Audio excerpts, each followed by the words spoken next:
तो इस वीडियो में भाई मेरा मोटिव यही था कि मैं आपको थोड़ा रोड की कंडीशन के बारे में बताऊं, टोल टैक्स के बारे में बताऊं, पेट्रोल के बारे में बताऊं और सेफ्टी कैसी है। आपकी क्या हालत हुई है भाई। दूसरी बार मेरे को एक और बार एमपी में रोक लिया एमपी पुलिस ने। हेलो भाइयों, बहुत बहुत स्वागत है आपका हमारी एक और नई वीडियो में। और इस वीडियो का टॉपिक आपने देख लिया है, टाइटल आपने देख लिया है। मैं रोड ट्रिप कर रहा हूँ अपनी कार से, वो भी Hyderabad to Delhi by road by car अपनी स्विफ्ट के साथ कर रहा हूँ। अब इस ट्रिप में मैं कौन से रोड कवर करने का मेरा प्लान है ना, मेरा प्लान है कि मैं यहाँ से ना एमपी होते हुए जाऊँ, 2 ज्योतिर्लिंग कवर करते हुए जाऊँ। एक है ओमकालेश्वर और दूसरा है महाकालेश्वर भाई। तो मैं अभी सबसे पहले जो मैंने हैदराबाद से लोकेशन डाली है वो डाली है ओमकालेश्वर की। मेरा प्लान है वहाँ पे स्टे करने का। और सुबह के लगभग बज रहे हैं 5:30 बज रहे हैं अभी, मतलब इस टाइम में निकला था हैदराबाद से 5 बजे। आधा घंटे का रास्ता मैंने कवर कर लिया और इस वाले हाईवे पे पहुंच गया भाई। ये कंडीशन है। फास्टैग का भाई मैंने इसमें पूरे साल का रिचार्ज कर दिया, जो एनुअल पास होता है इसका वो बनवा लिया। 3075 रुपए का वो मेरा बना है। राजमार्ग यात्रा करके एक ऐप है, उससे 3075 का मैंने इसमें रिचार्ज कर लिया। और भाई आप ये रोड देख के ये मत समझना कि पूरा रोड ऐसे ही अच्छा था। जहां से मैं हैदराबाद से चला था ना, वहाँ डैश कैम में रिकॉर्डिंग होगी। इतना गड्ढे वाला रोड लगभग मैं हैदराबाद से चल चुका हूँ 30-40 किलोमीटर। तो जो वहां पे रास्ता था ना वो इतना गंदा था, इतने गड्ढे बन रहा था, मतलब ऐसा हो रहा था कंस्ट्रक्शन चल रहा था। सुबह सुबह मूड खराब हो गया। सही है मैं सुबह निकल गया, वरना वहाँ पे मेरे को ना ट्रैफिक मिलता बहुत ज्यादा। ये भाई आ चुका है अपना पहला टोल। अब तो तुम्हारे भाई ने इसमें साल का एनुअल कर ही लिया है, तो फिर क्या ही दिक्कत है, लगने दो अब जितना लग रहा है। और भाई यहाँ पे तो आदमी नहीं है इस वाले टोल जो ये हाईवे है, ये देखो। और भाई मैं अकेला रोड ट्रिप कर रहा हूँ, ये ठीक है ना, बिल्कुल अकेला हूँ। कभी कोई बोले किसी के साथ जा रहे हो, मैं किसी के साथ नहीं जाता, मैं अकेला जाता हूँ जहाँ पे जाता हूँ। मेरा बस सामान पड़ा है इस गाड़ी में, बहुत इंपॉर्टेंट सामान गाड़ी में रख के मैं अकेला जा रहा हूँ इस गाड़ी पे। मेरे पास भाई मैसेज भी आ गया कि आपके 199 टोल लेफ्ट। क्या आ गया भाई, अपने उसका दूसरा टोल आ गया है। और रास्ता अभी तक मस्त चल रहा है। मैं लगभग 100-150 किलोमीटर चल चुका हूँ। ऐसे ही अगर मेरे को मिला रहे ना ओमकालेश्वर तक तो मजा आ जाए भाई। 750 किलोमीटर लगभग दिखा रहा था जब मैं हैदराबाद से चला था। अभी बचा होगा 650 के करीब, 620-30 कुछ बच रहा है। बाकी जो आपको भाई टोटल में बताऊंगा ना कि कितने का मेरा पेट्रोल लगा, मतलब कितने लीटर पेट्रोल लगा और लगभग कितने टोल आए होंगे, वो सब मैं आपको दिल्ली जाने के बाद बताऊंगा। और भाई इस हाईवे की ना, या साउथ में आप कहीं भी घूमोगे, यहाँ की बस एक ही कमी है, यहाँ पे ना आपको अच्छे रेस्टोरेंट बीच में नहीं मिलेंगे। जैसे आप फॉर एग्जांपल आप दिल्ली से कभी हरिद्वार की साइड जाना है या फिर पंजाब की साइड, जम्मू कश्मीर साइड कहीं भी आप जाओगे ना, तो पंजाब वाले रास्ते पे, हरियाणा वाले रास्ते पे, यूपी वाले रास्ते पे आपको इतने अच्छे ढाबे मिलेंगे ना, शिवा ढाबा, ये ढाबा, वो ढाबा। यहाँ पे आप, यहाँ से बैंगलोर भी मैं रोड ट्रिप करी थी हैदराबाद से, और बैंगलोर से वापस भी आया हूँ, यहाँ से अब यहाँ जा रहा हूँ। यहाँ पे आपको कहीं भी ढाबे, रेस्टोरेंट अच्छे वो नहीं मिलेंगे। और खास करके वॉशरूम अगर आपको लगाओ ना, तो अच्छा सा हाइजीन वॉशरूम वैसा तो कहीं मिलेगा ही नहीं। और खाने का तो भाई आप भूल ही जाओ। भाई अभी रुके हैं जस्ट, और एक अच्छी सी जगह मिली है, थोड़ी साफ सुथरी, और ये भी नेशनल हाईवे की मिली। हमारे उधर तो क्या प्राइवेट ढाबों का ज्यादा कल्चर है, सबके अपने मस्त शिवा ढाबा, यो ढाबा, ये सब खोलते हैं। यहाँ पे नेशनल हाईवे का मिल गया, पर चलो जो भी मिला है अच्छा सा लग रहा है। रोड बिल्कुल खाली है, सुबह निकलने का ये फायदा है। अच्छा रास्ता तुम्हारा है ना, सुबह के टाइम पे कवर हो जाता है, जो मेन ज्यादा रास्ता होता है। और सामान देखो भाई मेरी गाड़ी में कैसे पूरा का पूरा लोड है, देखो कैसे भरा पड़ा है पूरा का पूरा, देख रहे हो एकदम। ये खा रहा हूँ भाई इडली। यहाँ पे एक चीज सही है कि तुम ना साउथ में कहीं हैदराबाद की साइड, बैंगलोर की साइड कहीं भी बैठ के यहाँ पे इडली खा लो तो ठीक ही लगेगी। इस बार क्या हुआ था, मैं दिल्ली गया था ना, तो हमारे उधर एक मित्तल करके रेस्टोरेंट है, तो मैंने वहाँ पे इडली खाई। मेरे को लगा ये तो अच्छा बड़ा रेस्टोरेंट है तो उसकी तो अच्छी मिलेगी। उसकी इतनी टाइट इडली थी, मतलब यहाँ की अगर तुम बाहर कहीं रेडी पे भी खा लोगे ना, कहीं किनारे पे दुकान होगी उसकी इडली खा लोगे, वो तुम्हें टेस्टी लगेगी। पर उधर की साइड तुम रेस्टोरेंट में भी खाओगे ना, वो वाला मजा नहीं आएगा, क्योंकि यहाँ पे फेमस है ये बहुत ज्यादा। जैसे हमारे उधर मोमोज, छोले भटूरे ये सब रहते हैं ना, यहाँ पे इडली ऐसी मिलती है। और भाई बहुत अच्छा बना रखा है। जैसे ये रोड का ये सब सिस्टम है ना, देख लो कितना साफ सुथरा। ऐसे इन्होंने पीछे भी बना रखा है, ऐसा सोने का डोरमेट्री, ढाबा वाबा टाइप, ऐसी मतलब अपनी गाड़ी वाड़ी पार्क लगा सकते हो। और क्यारा वैन जैसे अमेरिका में नहीं होता, यूएसए में, ऐसी आप लगा के सो जो पेट्रोल पंप के बराबर में, वही बना रखा है NHI ना, बहुत बढ़िया है। ये जनरेटर एरिया, ड्रिंकिंग, मेडिकल, ऐसी खाट पे बैठ जाओ, यहाँ पे सो जाओ, मतलब ड्राइवरों के लिए। वो देख रहे हो छोटा सा रास्ता है पीछे, ऐसी बहुत बड़ा बना रखा है, ऐसी पार्किंग लगा के, ताकि सो जाओ अपना, या फिर जो भी होता होगा हाईवे वालों का, आराम से रेस्ट कर लो, वो बढ़िया बना रखा है। ये वाला सबसे सही है। पर बाकी यहाँ पे बिल्कुल चहल पहल नहीं है, बिल्कुल भी क्राउड नहीं है, बिल्कुल भी लोग नहीं है। और वो तो है ही नहीं कि खाने पीने का कुछ, बस वही इडली और 2-3 चीजें जो भी है। मेरे लिए तो ठीक था, इडली मैंने खा ली भाई। उस वाले हाईवे के बाद अब ये वाला रोड चल रहा है, और बहुत देर से चल रहा है, लगभग 10 किलोमीटर तो मेरे को हो गया ऐसे ही रोड। और बीच में तो गाँव में से निकल रहा है, थोड़ा वैसे ही खराब रास्ता भी था। अब पता नहीं ये वाला रास्ता कब तक चलेगा। वही वाला हाईवे मस्त है यार, ये देखने में ये वाला अच्छा लग रहा है, पर बीच में ऐसा गाँव सा आ जा रहा है ना, वो देखने में बिल्कुल अच्छा ही लग रहा, पता नहीं ये कब तक चलेगा। मेरे को लगा पूरे रास्ते वो आएगा। बाकी ये देखो कितना प्यारा नज़ारा है भाई, इधर भी देखो इधर भी देखो, एकदम मस्त है ना।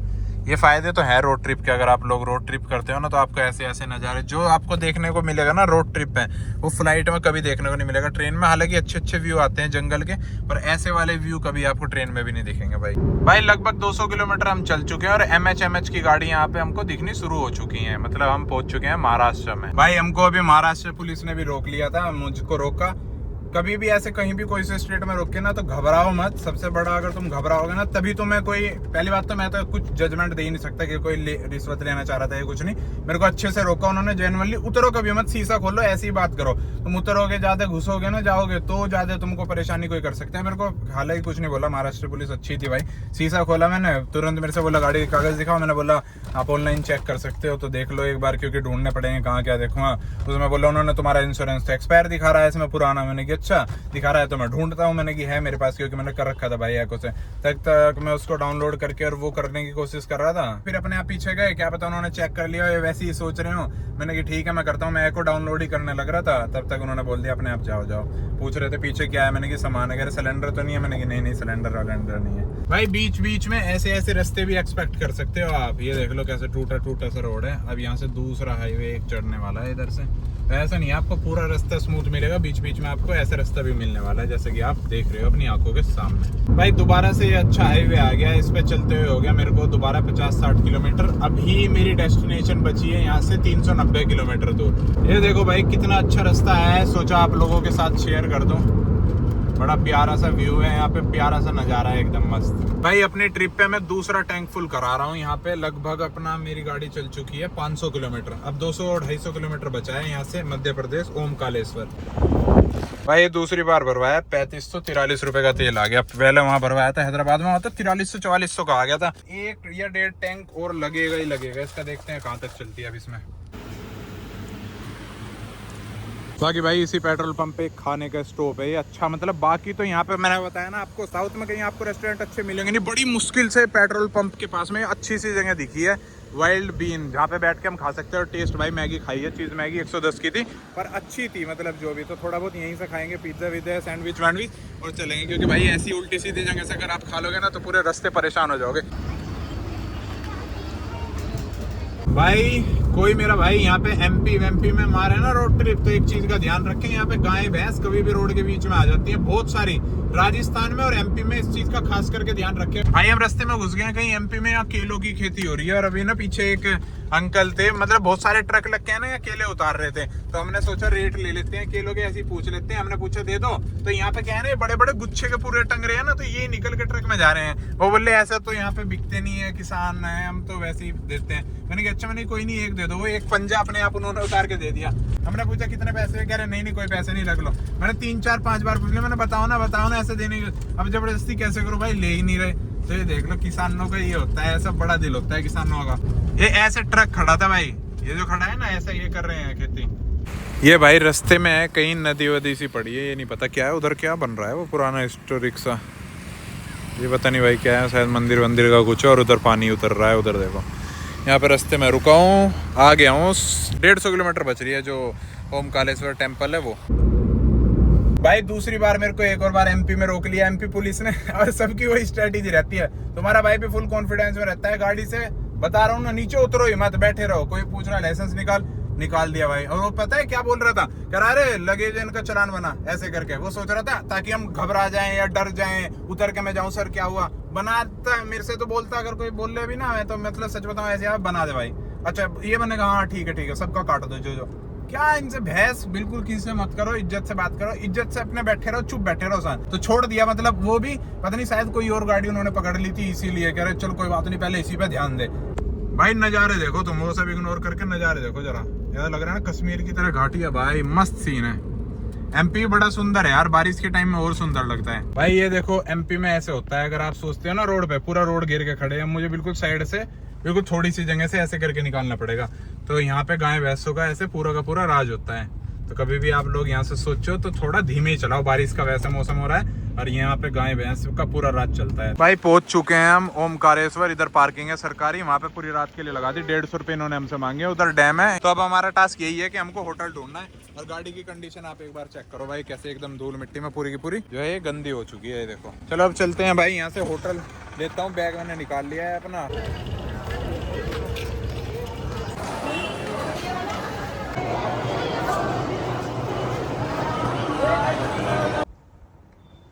भाई ढूंढ लिया है यहाँ पे हमने होटल, तो यहाँ पे ही रुक के अब थोड़ी देर चलते हैं बाहर, देखते हैं। अभी अगर दर्शन हो जाएंगे तो अभी कर लेंगे हम दर्शन, वरना सुबह को देखते हैं। ईश्वर के दर्शन हो गए हमको अच्छे, फ्री वाली लाइन में एकदम अच्छे से, जिसे बोलते हैं ना। अब जा रहे हैं हम ओमकारेश्वर, आज ही ट्राई कर रहे हैं। वैसा प्लान था कल का, होटल वाले अंकल ने बोला है कल चले जाना वहाँ पे, पर अभी जाके हम ट्राई कर रहे हैं।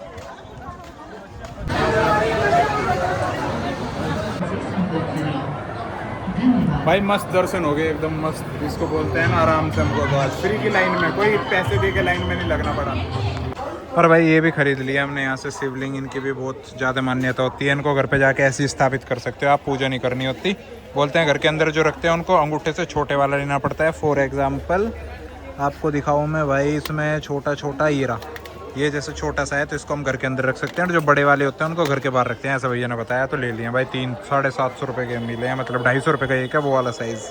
गुड मॉर्निंग भाइयों, नेक्स्ट डे हो चुका है, सेकंड डे हमारी ट्रिप का। रात को बहुत ज़्यादा थक गए थे क्योंकि आज का प्लान था हमारा दर्शन करने का, पर हमने रात ही कर लिए थे, यहीं पे खाना खा लिया था भाई। और अभी निकल रहे हैं हम नर्मदा नदी के। बाकी भाई रूम अपना ऐसा कुछ था, ओके ही था, मतलब कोई प्रॉब्लम नहीं थी, साफ सुथरा बढ़िया एकदम, एसी वेसी लगा हुआ रूम था भाई। सुबह सुबह का नज़ारा कुछ ऐसा है। ये हम आगे नर्मदा पे और यहाँ पे बोटिंग भी हो रही है भाई, बोटिंग भी कर रहे हैं हम। 100 रुपये सवारी है यहाँ पे।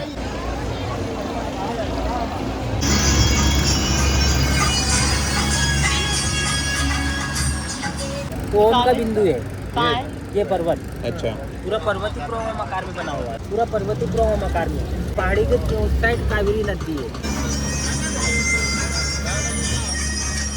निकल चुके हैं यहाँ से दर्शन वर्शन करके। बारिश हो रही थी तो ऑटो वोटो बुक करके भाग भाग के हम लोग आए, सीधा निकल रहे हैं यहाँ से उज्जैन के लिए। 4 घंटे का रास्ता दिखा रहा है भाई। रास्ते में गाड़ी का पंचर हो गया था, मैं होटल पे कुछ खाने लगा था और पूरा का पूरा वो तो मेरे पास मशीन रखी थी, उससे मैंने हवा भर ली।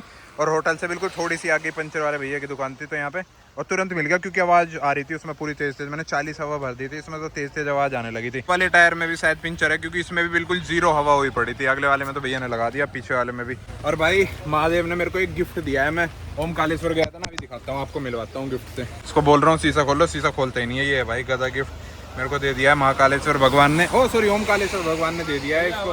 भाई क्या है ना, ओमकारेश्वर जो मंदिर है उसके पास वाला रास्ता बिल्कुल ही ज्यादा वो खतरनाक गंदा, मतलब टूटा हुआ पूरा, पत्थर ही पत्थर। और जो पार्किंग थी वहाँ पे भी पूरा का पूरा वैसा माहौल था, तो उसकी वजह से पंचर हो गया। फिर दोनों टायर फ्लैट हो गए थे तो दोनों में पंचर लगवाया, वो तो सही है, बिल्कुल थोड़ी सी पास में ही था पंचर वाला। नजारा देखो भाई, रास्ते में रुका हूँ, बड़ा प्यारा नजारा है। जगह तो मेरे को याद नहीं है कौन सी है भाई। गाड़ी की हालत ऐसी हो चुकी है एकदम मिट्टी में, धूल धूल में गंदी एकदम। भाई ये बड़ा सुंदर सुंदर रास्ता आ रहा है यार एमपी में भी। भाई रोड तो यहाँ के ऐसे ही है, कभी सही कहीं खराब, कहीं सही कहीं खराब। बड़ी मुश्किल से बड़ी देर में जाके ये एक रोड मिला है थोड़ा जो ठीक सा लगा। भाई 7 किलोमीटर बचा है यहाँ से महाकालेश्वर टेम्पल की जो लोकेशन डाली है, और झंडे वंडे लग गए, थोड़ी वाइब तो शुरू होगी वहाँ की। आप देख रहे हो ना रोड पे कैसे झंडे लग रहे हैं भाई। काल भैरव जा रहे हैं, काल भैरव के दर्शन करने हम लोग। और रास्ता देख लो, ऐसा बाहर ऐसा मट्टी चिपक गई है ना गाड़ी पे। इतने फेमस मंदिर होने के बाद इतना मतलब पैसा यहाँ पे आता है, पैसा चढ़ता है। कुछ तो ऐसा करना चाहिए कि बाहर से लोग आ रहे हैं तो क्या बोल लेंगे भाई। ये हालत है सीरियसली। ये देखो कैसे चलना पड़ रहा है पैर ऊपर करके। बहुत भीड़ लग रही है भाई देखने में। एक बोल रहा था कि 4 घंटे लगे हैं दर्शन में, अब देखते हैं हमको कितने घंटे लगेंगे। भाई 1 घंटा हो गया उधर से इधर पहुंचे हैं, बस अभी तो बहुत रह रहा है।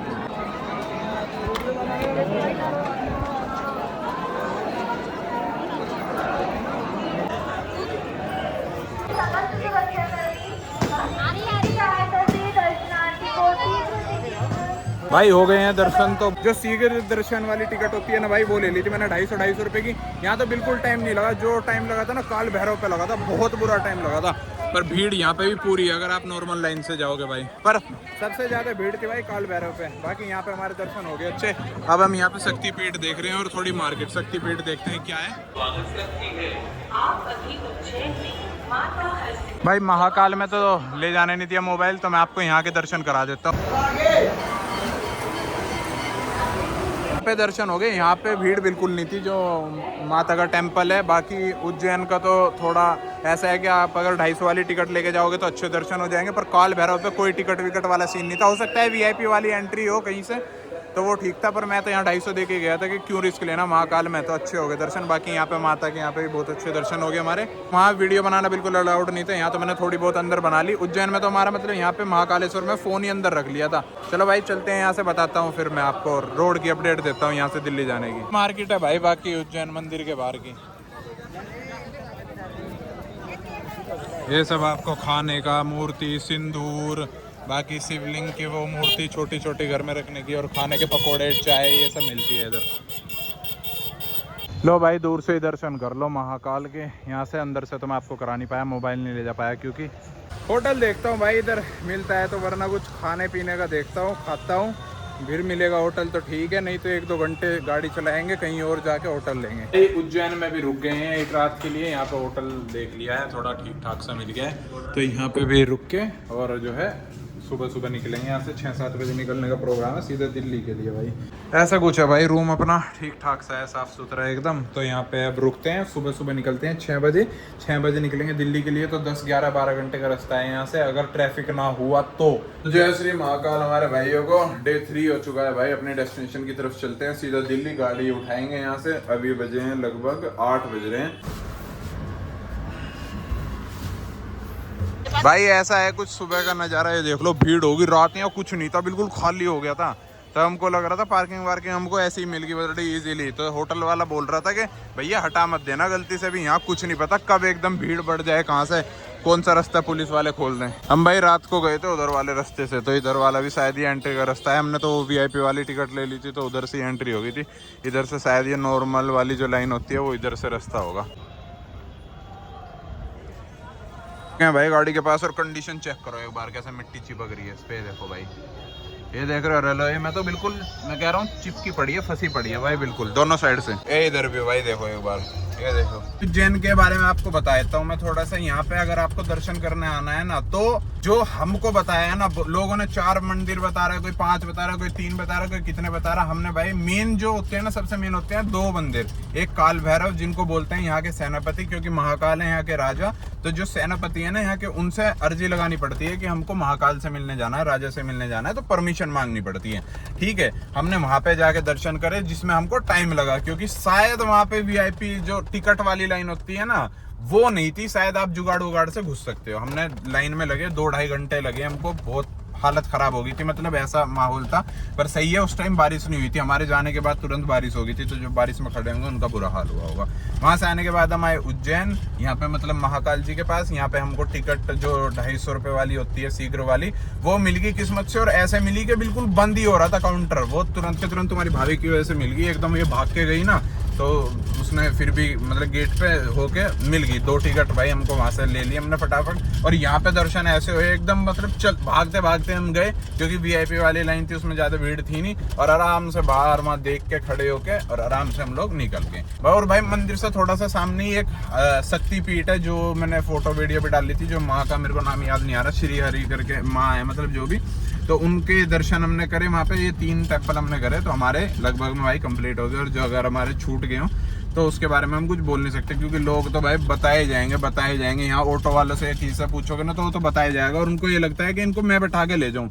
तो कोई सही से है ना गाइड करने वाला है नहीं। यहाँ पे ये फुहारा सा लग रहा था रास्ते में, इससे थोड़ी गाड़ी धो ली। बाकी तो कीचड़ तो इस पर हो ही रही है, थोड़ी बहुत मिट्टी थोड़ी बहुत साफ हुई है, पर चलो थोड़ी बहुत भी हुई है तो उससे हमारा कुछ तो फायदा हुआ ही है भाई। विंड मिल भी है, देखो राइट की तरफ, अगर आप लोगों को दिख रहे हो ना, वो चल रहा है उधर की तरफ भाई। लगभग 50-60 किलोमीटर ऐसे ही हाईवे चला है, एकदम अच्छी कंडीशन थी। मगर बीच बीच में भाई 100 किलोमीटर उस हाईवे पे चलने के बाद ये आया 4 लेन का मस्त 550 किलोमीटर दिख रहा है यहाँ से दिल्ली का जो बोर्ड लगा हुआ था।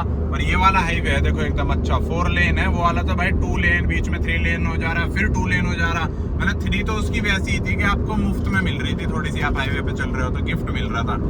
यहाँ पे भाई हाईवे वालों का ये रेस्ट एंड सर्विस एरिया है, 500 मीटर रह रहा है यहाँ से। उस पर पेट्रोल पंप, खाने पीने की ये सब सुविधाएं हैं, तो यहीं पे जाके अपना टैंक फुल करा लेते हैं। देखते हैं कैसा बना रखा है। भाई तीसरी बार टैंक फुल करा रहा हूँ अपनी गाड़ी का, होंडा के पेट्रोल पंप से करा रहा हूँ मैं। भाई 4122 रुपए का पेट्रोल आ गया है इसमें, 35 लीटर दोबारा से। भाई हो चुका है अपना टैंक फुल। पूरी ट्रिप पे अगर बताऊँ ना मैं आपको 12-13 हजार तक का पेट्रोल लग जाएगा, 13-13.5 का, मतलब अभी और आके अगर डला तो इसमें। भाई बारिश हो गई है रास्ते में बड़ी तेज, कुछ नहीं दिख रहा है, एकदम बोलते हैं ना जिसको ब्लर वाली बारिश। भाई रास्ते के बीच में थोड़ा ट्रैफिक लग रहा है 4 लेन एक्सप्रेस वे पे। भाई बहुत गंदा एक्सीडेंट हो चुका है यहाँ पे, बहुत गंदा, ऐसे सुनने में आया। अभी एक आगे से भाई आया था, उसने बताया। ट्रक की क्या हालत हुई है इसमें, तो इसलिए भाई थोड़ा डर लगता है। बिल्कुल जो है हाईवे पे है ना, एकदम प्यार प्यार से चलाओ। ऐसी चीजें देख के थोड़ा सा और ज्यादा वो हो जाती है यार। मैं तुरंत मॉन्स्टर खोली, मॉन्स्टर पीने लगा मैंने कि नींद वींद का कोई रिस्क नहीं लेने का बिल्कुल। भाई इस वाले हाईवे पे अभी हम पीछे गए थे, पूरा का पूरा रास्ता ही बंद था, बोल रहे हैं टनल बंद है, ये बंद है। तो अभी वापस जा रहे हैं हम, इसी रास्ते पे यू टर्न ले लिया है हमने। भाई ऐसे वाले रोड से कहीं पहुंचा दिया है उन्होंने। तो टोल टैक्स आया था, एक टोल टैक्स वाले पूछा, उसने बताया इधर ही दिल्ली है, पता नहीं कैसा रोड है, यहाँ भी ट्रकों का जाम लग रहा है, पूरे ट्रक ही ट्रक खड़े हैं। भाई 20-30 किलोमीटर खराब करके खराब रास्तों से इस वाले हाईवे पे आए हैं, और ये रास्ता दोबारा से ये भी बंद हो रहा है, यहाँ भी मुड़ मुड़ के जा रही है गाड़ी। और ऐसे ऐसे गधे देखो बीच में क्या करके बैठा है। भाई मैं उज्जैन से चला था ना, आप यकीन नहीं करोगे, मेरे को दिख रहा था कि मैं शाम 6 बजे तक दिल्ली पहुंच जाऊंगा, ये दिख रहा था मेरे को वहां पे। और अब अभी बताऊं मैं आपको, अभी मेरे को दिख रहा है 10 बजे मैं दिल्ली पहुंचूंगा। और ये सिर्फ रोड की वजह से ही पूरा खराब होके इतना घंटे बढ़ गए। चलो ठीक है, आधा 1 घंटा मानते हैं बढ़ जाता है, पर एक रोड की वजह से अब ये जो दिक्कत हुई है सीधा 4-5 घंटे बढ़ गए हैं। भाई इसी ट्रैफिक में खड़े खड़े आधे घंटे से ज्यादा हो गया, लिटरली आधा घंटा, मतलब बोल रहा हूँ तो आधा घंटा हो चुका है। गाड़ियां बिल्कुल मूव नहीं कर रही हैं, पता नहीं क्या, और मैप पे ही पूरा रेड रेड दिख रहा है यार। 1 घंटे से रास्ता था और समझ नहीं आया। शीशे में देखोगे ना, देखो कैसे बैरिकेड लगा के पुलिस वालों ने, किसने रोक रखा है, समझ नहीं आ रहा क्यों। 1 घंटे से खड़े थे हम, लिटरली 1 घंटे से कुछ हो ही नहीं रहा, समझ नहीं आ रहा क्यों रोक के खड़े हैं, कौन रोक के खड़ा है भाई। वो तो बड़ी मुश्किल से, छोटी गाड़ी का ये फायदा है, बिल्कुल थोड़ी जगह थी, मैंने फंसा के निकाल ली भाई। इसी दूर हमारी गाड़ी चली, उसके बाद फिर दोबारा ये ट्रैफिक जाम लग गया है यार यहाँ पे, समझ ही नहीं आ रहा भाई रोंग साइड लेके कैसे करके हम यहाँ तक पहुंचे हैं। पता नहीं किस चीज का जाम है, क्यों रोक रखा है, किसको रोक रखा है। इतने ट्रक ही ट्रक, उनके बीच में हम लोग फंसे पड़े हैं गंदी तरीके से। रोड की कंडीशन देख लो, बारिश हो रही है बहुत तेज, जो थोड़े बहुत रोड हैं भी अच्छे, उस पे पानी भरा पड़ा है। और ये देखो अर्टिगा वाले भाई तो एंजॉय कर रहे हैं। ये भाई आगे अपोजिट साइड वालों का भी जाम लगा पड़ा है, पता नहीं कौन सी टनल बंद होगी, क्या हो गया। इधर वाले भी ऐसे खड़े हैं, अभी इनको पता नहीं है कि कितनी घंटे का रास्ते अभी इनको पार करना है। भाई 1.5 घंटा पूरा फंसने के बाद ट्रैफिक में अब जाके रास्ता खुला है। अभी पता नहीं कब तक खुलेगा और कहाँ जाके निकलेगा। अभी तो हम कहीं हाईवे पे नहीं निकले, तब से वो मुंबई वाला जो बंद हुआ है तब से तो कहीं अभी तक हाईवे पे नहीं निकले भाई दोबारा आ चुके हैं मुंबई एक्सप्रेसवे पे, दिल्ली मुंबई एक्सप्रेसवे पे, बड़ी मुश्किल से। अब देखते हैं कितनी दूर अच्छा रास्ता चलता है, बीच में ये भी खराब हो सकता है। 471 किलोमीटर अभी भी दिख रहा है भाई यहाँ से। ये देखो भाई बिल्कुल नुल, कुछ नहीं दिख रहा है। वीडियो में ज्यादा दिखता है भाई, वीडियो में देख के चला लो, इससे अच्छा हमेशा धुंध में और बारिश में मैंने ये एक्सपीरियंस करा है, कैमरे को ज्यादा दिखता है। कुछ नहीं दिख रहा है, बिल्कुल कुछ नहीं दिख रहा है, खतरनाक वाली बारिश हो रही है ये बोलते हैं। भाई देखो कितना सुंदर है यार अपना देश, ये देखो नजारे देखो, और हाईवे निकल रहा है भाई मुंबई एक्सप्रेसवे। वो कितना प्यारा नजारा है यार, यहाँ से गाड़ी लगाई है एकदम मस्त लग रही है यार। भाई रास्ते में रुके हैं, बर्गर किंग है यहाँ पे। अब ये तो लोकेशन नहीं पता मेरे को, पर नज़ारा बड़ा सुंदर है, जहाँ भी ये पहाड़ और इधर बर्गर किंग। यहाँ पे थोड़ा सा बर्गर खा के और फिर निकलता हूँ भाई यहाँ से। भाई लगभग 150 किलोमीटर बचा है दिल्ली और पहुँच चुके हैं। गाड़ी को थोड़ा रेस्ट दे रहा हूँ और थोड़ा सा वॉक कर ले रहा हूँ मैं भी, क्योंकि पैरों में दर्द हो गया है भाई गाड़ी चला के लगातार। मैंने क्या है शाम से पहले खींच दी थी थोड़ी सी गाड़ी, तो 150 किलोमीटर बचा है। अब 150 किलोमीटर हो जाएगा कवर आपका 2 घंटे में। भाई बीकानेर में कुछ खा लेते हैं, थोड़ा सा भूख लगी थी तो कर लेते हैं स्नैक्स। भाई पहुँचते हो चुकी है रात और टाइम हो चुका है लगभग 10:10 हो चुकी हैं भाई। और घर का टाइम दिखा रहा है मेरे 11:30 बजे तक, मतलब यहाँ से 50 किलोमीटर दिखा रहा है। भाई जी पहुंच चुके हैं अपना गुड़गांव। ये देखो DLF वाली बिल्डिंग्स, और यहाँ पे हमारी एंट्री हो चुकी है हमारे हरियाणा NCR में। तो भाई पहुंच चुका हूँ मैं फाइनली दिल्ली, अपने आजादपुर में पहुंच चुका हूँ अभी मैं। और मेरी गाड़ी में मैं आपको बताने वाला हूँ हैदराबाद से लेके दिल्ली तक। दिल्ली के आप किसी भी कॉर्नर जाओगे ना, अगर आपकी गाड़ी 15.5 या 16 का माइलेज दे रही है, ये मत पूछना मेरी क्यों दे रही है, लोहे वेलोए बहुत सारे रीजन है। तो 3 टंकी आपकी लगेंगी बिल्कुल पूरी, मतलब खाली करके अगर आप भराओगे 3 टंकी में आराम से आप दिल्ली के किसी भी कोने को छू सकते हो। अगर 15-16 का माइलेज है, मतलब कोई सी भी गाड़ी आप इजीली ला सकते हो। टोल टैक्स का भाई ये है आपका कि मैंने तो अनलिमिटेड रिचार्ज करा था। मेरे भाई जो एनुअल टोल पास है उस पे मैंने चेक करा 185 टोल लेफ्ट है, मतलब मेरे 15 टोल लगे हैं एनुअल पास के हिसाब से। हो सकता है बीच में 1-2 वैसे टोल आए हैं जिसमें फास्टैग का जो बैलेंस नॉर्मल होता है उससे मेरा कट गया हो भाई। अब बात करते हैं भाई रोड की कंडीशन की। रोड एकदम परफेक्ट है। अगर आप मध्य प्रदेश तक आओगे तो एकदम मस्त रोड मिलेगा आपको। महाराष्ट्र तक तो एकदम मतलब मक्खन की तरह आपकी गाड़ी जाएगी। आप 2 दिन में ट्रिप कंप्लीट कर सकते हो, 750 किलोमीटर मार सकते हो। मध्य प्रदेश में 1 दिन रुक सकते हो। मेरे केस में मैं ज्योतिर्लिंग गया था तो 2 ज्योतिर्लिंग मैंने कवर करे थे, इस वजह से मेरे को 1 दिन का जो है टाइम फालतू लग गया भाई। मैं पहले ओमकालेश्वर गया था। ओमकालेश्वर से महाकालेश्वर का जो रास्ता है वो थोड़ा अच्छा नहीं है, बहुत आपकी गाड़ी स्लो चलने वाली है। 4-5 घंटे का रास्ता था, बरसात था और मेरा सावन का टाइम था, तो कावड़िया रोड पे जा रहे थे, तो इस वजह से और थोड़ा लेट हो गया मेरे को। उसके बाद की अगर मैं बात करूं महाकालेश्वर से दिल्ली के रास्ते की, तो लगभग 100 किलोमीटर का रास्ता मेरा बहुत गंदा था। मुंबई एक्सप्रेसवे बंद हो गया टनल में पानी भरने की वजह से, उसकी वजह से मैं दूसरी जगह से आया। वो रास्ता भी पूरा जाम पैक्ड था, इतनी गंदी तरीके से जाम था कि 1 घंटा 1.5-2 घंटा हमको बहुत ज्यादा वेस्ट हो गया हमारा। गंदे रास्ते से घूम के हमें आना पड़ा कम से कम 40-50 किलोमीटर, तो वो हमारा वेस्ट हो गया। उसके बाद मुंबई दिल्ली एक्सप्रेसवे जो मध्य प्रदेश से चढ़ रहा है भाई, उसके अंदर इतने गड्ढे हैं, इतने गड्ढे, पता नहीं हाईवे ऐसा लग रहा है कि कितने सालों पुराना बना हुआ है, और गाड़ी ऐसे ऐसे डोल रही है 100 की स्पीड पे, 120 किलोमीटर पर ऐसे ऐसे डोल रही है। तो थोड़ा आना पड़ेगा आपको, केयर के साथ आना पड़ेगा। गड्ढे एकदम बड़े बड़े बीच में आ जा रहे हैं, उसका आपको थोड़ा ध्यान रखना पड़ेगा। पर अगर आप 100-200 किलोमीटर वहां से भी पार कर लोगे उसके बाद, तो थोड़ा रोड की कंडीशन ठीक हो जाएगी और दिल्ली तक तो आप मक्खन की तरह आ सकते हो। तो इस वीडियो में भाई मेरा मोटिव यही था कि मैं आपको थोड़ा रोड की कंडीशन के बारे में बताऊं, टोल टैक्स के बारे में बताऊं, पेट्रोल के बारे में बताऊं और सेफ्टी कैसी है। तो यही सब है मेरा एक्सपीरियंस। अगर आप लोगों को रोड ट्रिप करनी है हैदराबाद टू दिल्ली तो आप बेफिक्र होकर कर सकते हैं। मेरी वीडियो से अगर आप लोगों को कुछ भी हेल्प मिली हो भाई, तो इस वीडियो पर लाइक, शेयर, कमेंट, सब्सक्राइब कर देना चैनल को। बस यही है। मिलते हैं भाई किसी और नई रोड ट्रिप के साथ, किसी और नई वीडियो के साथ। Bye bye.